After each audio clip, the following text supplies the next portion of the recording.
So let's talk about fat, okay? Because what we want to do, we want to keep the carbohydrates way down there, no more than 50 grams per day, hopefully down to like 20 grams.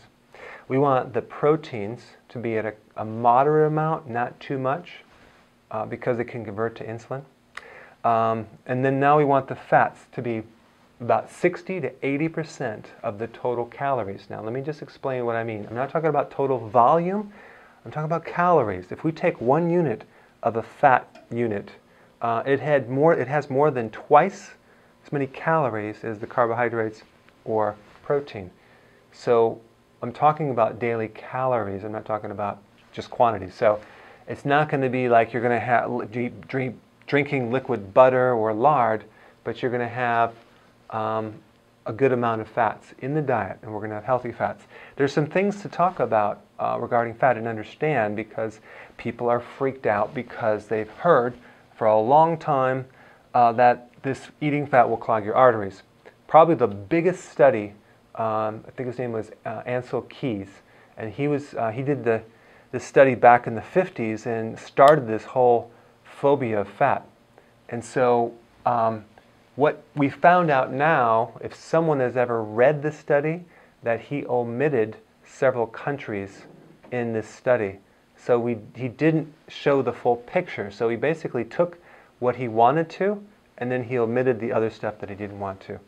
So we found out that that study was altered, and fat now is okay to consume. And this is after years of putting everyone on low-fat diets. But let's talk about clogged arteries. There is no study whatsoever that is independent study that shows that eating fat will cause an increase in cholesterol or heart problems in any way, shape, or form. Okay? So that's interesting, because that goes against what people have been telling you. Now, they did some studies and they found that eating fat will cause insulin resistance and possibly some diabetes. But the types of fats that they used were corn oil. Okay? Well, of course, corn oil is genetically modified. It's really bad. I'm not going to recommend to consume it. So we have healthy fats and we have unhealthy fats. We'll get into that in a little bit. The next thing is that, why do we have to eat the fat? Number one, there's a lot of nutrients in fat. That's where you get all your fat vitamins, fat-soluble vitamins, vitamin A, D, E, K, K1, K2. Those vitamins are essential for health, and you can't live without them. And yes, you consume vegetables, but those have the precursor of vitamin A, for example. They don't have the actual active form of vitamin A, which is fat-soluble vitamin. I'm going to do a video on that. They have to be converted. So really, it would take 4 pounds of carrots to equal 1 teaspoon of beef liver for vitamin A. So again, I'm talking about available fat-soluble vitamins.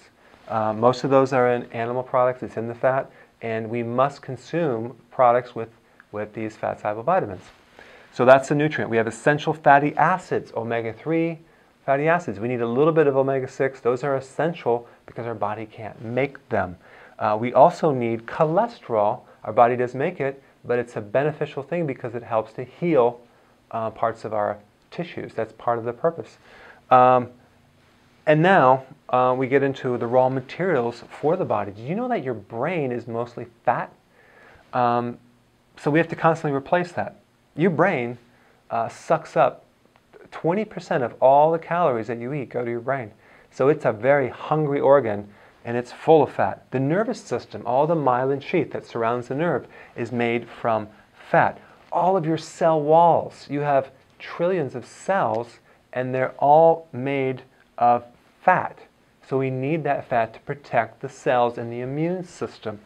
Fat is an immune protector as well. There's a lot of properties that help the immune system. Even in a baby, when a baby is given, or an infant, breast milk, there's just tons of healthy fats to help that baby develop. And lastly, the raw materials of fat build up your hormones. So without fat, you're going to starve the body of those hormones and have all sorts of problems with fertility, with memory, cognitive, especially the stress hormones and the sex hormones. Your libido is going to go down. So we need these fats, okay? So that's the benefit of consuming fats, and they also will satisfy you nutritionally and you'll be less hungry.